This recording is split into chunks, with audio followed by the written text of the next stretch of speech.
Hi class, Mrs. Calvi here. This is going to be a new lesson. It's going to be 5-4 in your textbook. We are going to be talking about direct variation. So I have a couple of things here on my screen. Now, this form that I have right here, y is equal to kx, that is considered direct variation form. Now, the other day in our lesson, I was explaining that you have equations written in slope-intercept form. That's this form right here, y is equal to mx plus b. So basically what direct variation form is you don't have a y-intercept, the b part. So that is actually 0. There's nothing there, all right? Now the k here represents our constant of variation. So whatever the number is in place of this k, or whichever is before our x, that is considered our constant of variation. Now I'm going to show you using actual equations and actually graphing them. So this is a little bit easier to understand. Now what we want to do is any equation we are given, we want to get it into slope-intercept form first before doing anything else, before actually graphing. So in order to identify what our constant of variation is, you need to have your equation in either y is equal to kx form or y is equal to mx plus b form. And when I start doing some examples, it's going to be a little bit easier to understand. All right, so I'm going to get an equation ready. And then what we're going to do is I'm going to first show you how to get it into slope-intercept form. Before doing that, I just want to mention that here our m, I told you yesterday that that represents slope, but whatever number this is, it's either our slope or our constant of variation. It's going to be both of those, just so we understand that. Okay, so here I have my slope-intercept form equation written here, y is equal to mx plus b, and then I have another equation right below it. Now I want this equation to be put into slope-intercept form. So basically what that is telling me is I want my y by itself. So whatever's on the same side as my y, I need to move it over to the other side. And you guys know how to do that. It's solving an equation. So if this is a plus 1, in order for me to get rid of it and bring it to the other side, I need to do the opposite operation. So here I would actually be subtracting 1. So let's go ahead and do that. I'm going to subtract 1 from both sides. These ones cancel. I am left with y is equal to 2x minus 1. Now, the one thing you have to remember, you want it in this form. I wouldn't want to write y is equal to negative 1 plus 2x. I always want it in this form because it makes graphing so much easier. All right? So when I go to actually graph this equation, now I have a y-intercept that is not 0. My y-intercept here is negative 1. So because I have a y-intercept that is greater than 0, this equation does not represent direct variation, okay? Because I have a y-intercept that is greater than 0, well, in this case, technically it's less than 0 because it's negative, but it's not 0. So if that makes a little bit more sense. So if there is a number here, you know that it does not represent direct variation, all right? Now, if this were to represent direct variation, the equation y is equal to 2x. Now, let's say that's what it was. This represents direct variation because my y, I do not have a y-intercept. It's considered 0, 0, all right? So what I'm going to do is I'm going to go back to this equation, and I actually want to graph it for you because I want you to start understanding how to graph the equations. So I'm going to graph this one right here. So the first thing you always do when graphing an equation, looking at it in slope-intercept form, I'm going to always plot my y-intercept first. In this case, my y-intercept, remember, my ordered pair is always x, y. Well, it's saying that my y-intercept is negative 1. So this is going to be negative 1.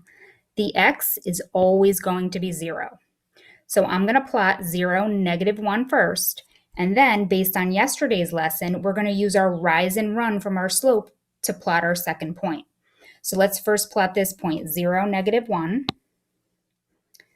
So always start at our origin. I'm going left or right first. I'm going to write my ordered pair up here just so I don't forget it. So my x tells me to go left or right. My y tells me to go up or down. Well, my x is 0, so I'm not actually going left or right. I'm staying exactly where I am. Now my y is -1. In order to get to -1, I'm going to go down to -1, okay? And I'm going to plot a point, all right? So just like yesterday, so this is the point that I'm plotting. I'm now going to use my rise and run from my equation to figure out where my other point is going to go. So here, my rise, remember a whole number is always over 1. So in this case, my rise is a +2, my run is a +1. So I know when I go here, that's technically my slope, 2 over 1, right? So I'm going to, from this point that I plotted, from my 0, -1, I'm going to go up, not to the number 2, I'm going up 2 units. So 1, 2. Now I went up 2 because it's a +2. If it were a -2, I would have went down 2 units. Now remember, I always told you you're running right here.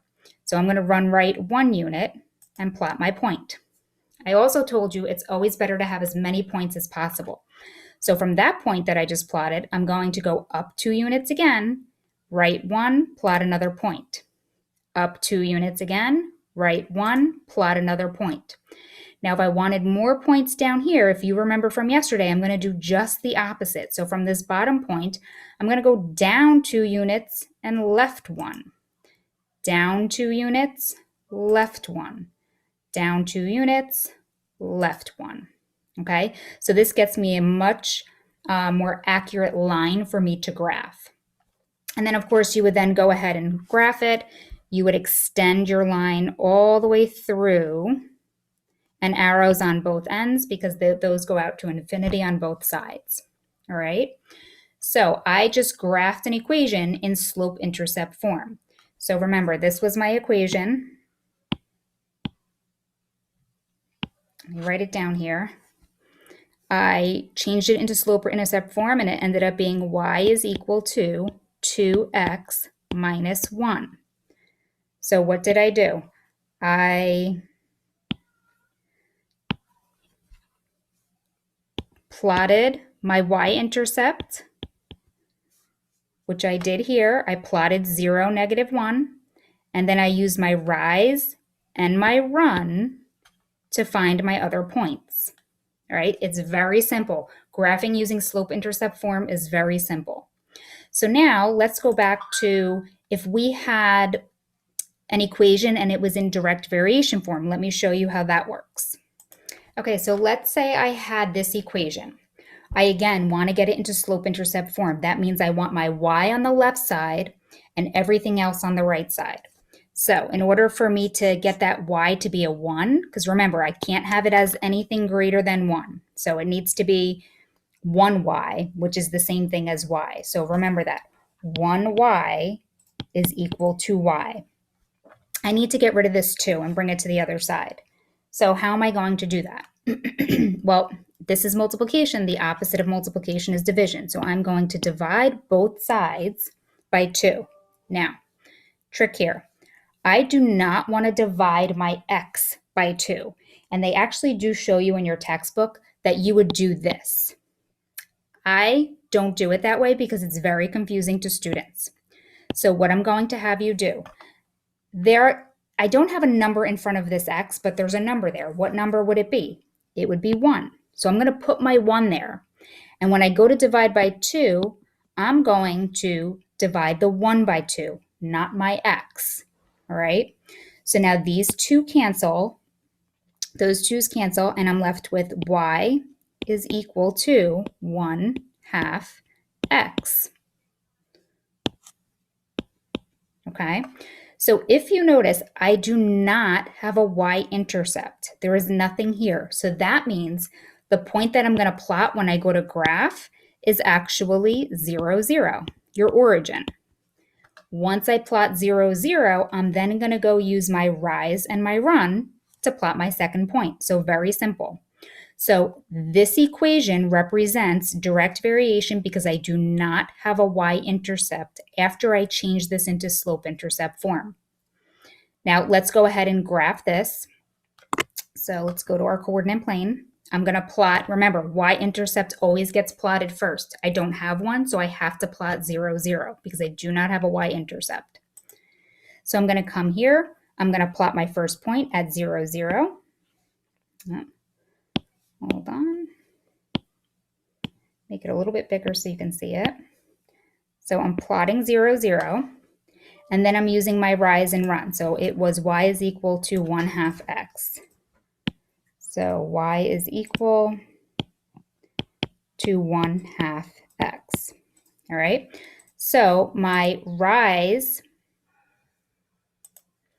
is a positive 1. So from the point that I plotted, I'm going to go up 1 unit. Okay. And then I always, for my run, I'm always running right. So I'm going to go up 1 unit, right 2 units from the point that I plotted, from my origin where I plotted 0, 0. So I'm going up 1 unit and then right 2 units, plot a point. I like more points, so I'm going to do it again. Up 1 unit, right 2 units. Up 1 unit, right 2 units.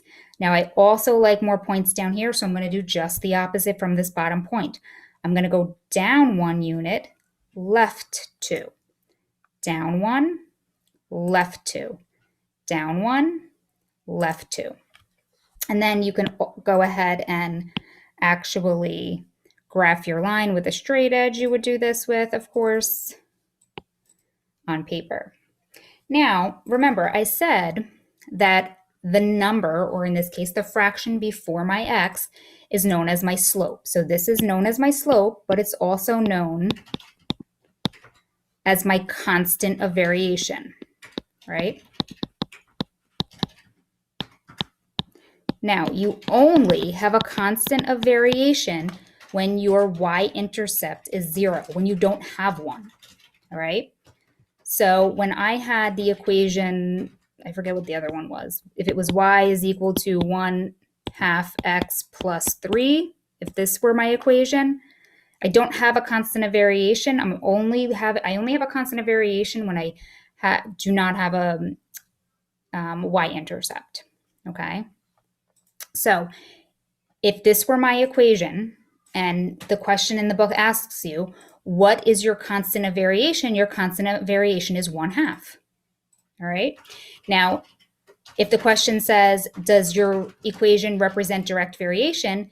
This one, yes, represents direct variation.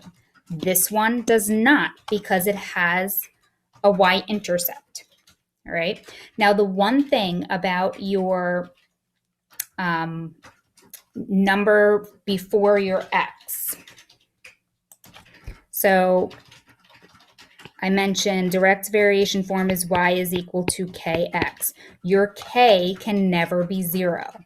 Okay, this cannot be 0. It has to be greater than 0. Okay, or I shouldn't say greater than, it could be a negative. It just cannot be 0. All right, so I hope this makes a little bit more sense. I'm going to do another example just so you can see.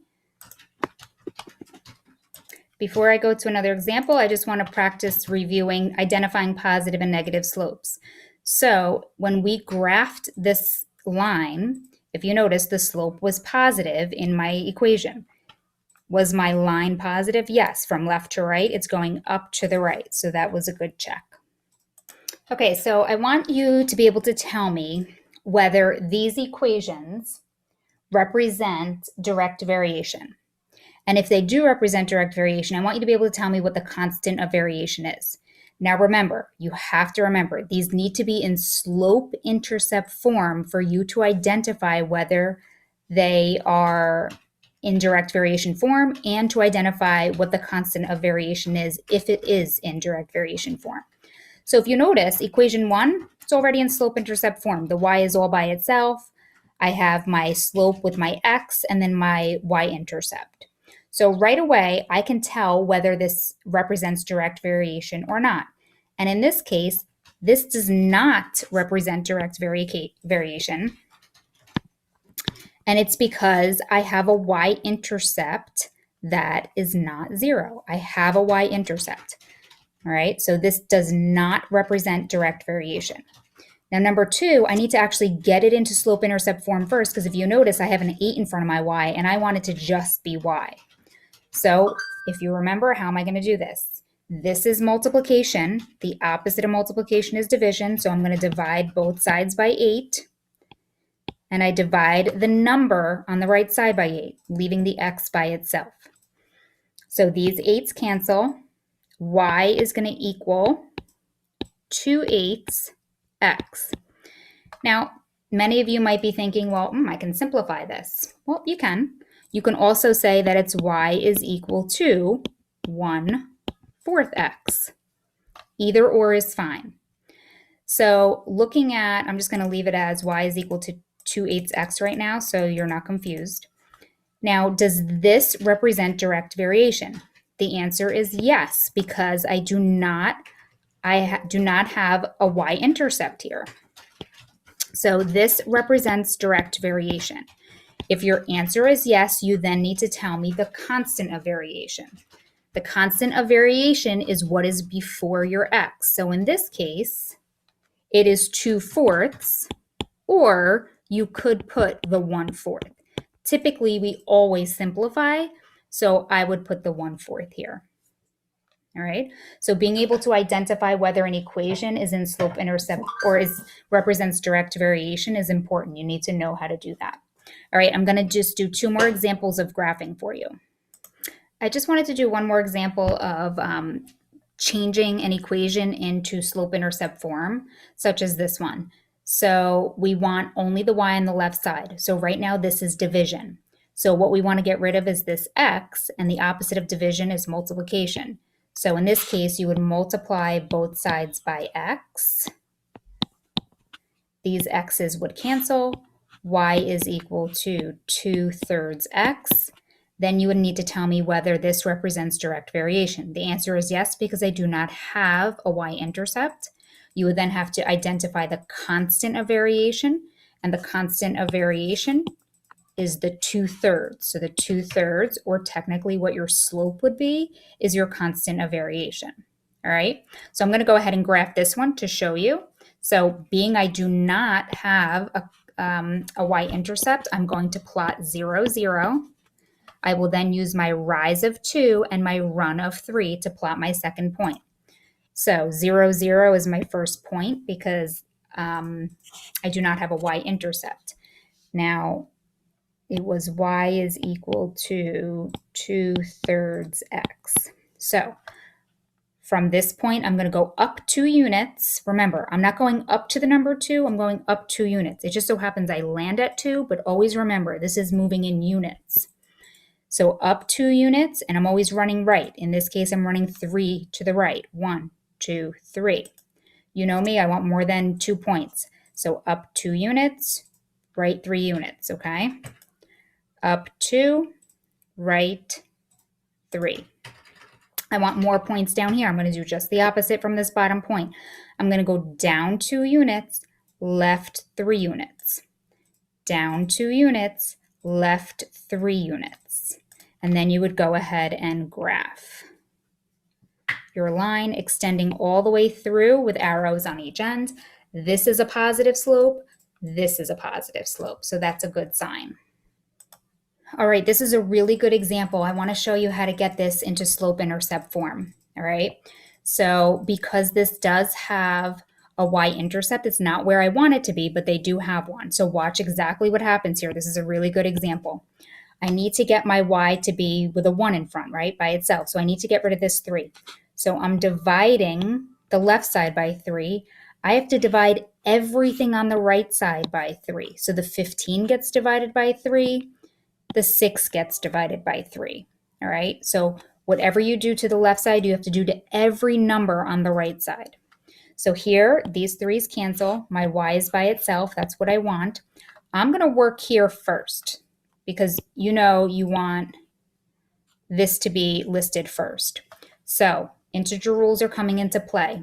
A negative 6 divided by 3 is going to give me a negative, let me just change the color there. It's going to give me a negative 2x. Now, I have a positive in front here, so this is going to be a plus sign. And then I want to simplify this down. 15 divided by 3 is going to give me 5. Okay?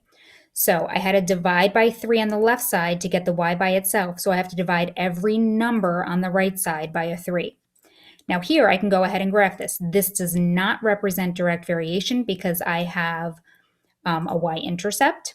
So my first point that I'm going to plot, remember, my x is always 0 for my y-intercept, and this is going to be a positive 5 because I have a plus 5. So I'm going to plot 0, 5 first. I'm then going to use my rise and run.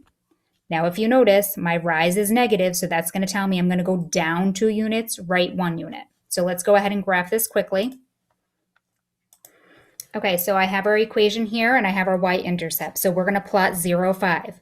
So my x tells me to go left or right. My y tells me to go up or down. My x is a 0, so I am staying. I am going to go up 5 from this point. 1, 2, 3, 4, 5, plot a point. I'm now using my rise and run. So my rise is a negative 2. Remember, I always say associate the negative with your numerator. So I'm going to go down 2 units and right 1 unit. 1, 2, 1. 1, 2, 1. 1, 2, 1. I want a couple more up here, so I'm going to do just the opposite. I'm going to go up 2, left 1. Up 2, left 1. Up 2, left 1. I'm going to graph it all the way through. Now, if you notice, my slope is negative, and so is the line that I graphed. From left to right, it's coming down to the right, so it's a negative slope. All right, guys, I hope this helped, and I will talk to you soon.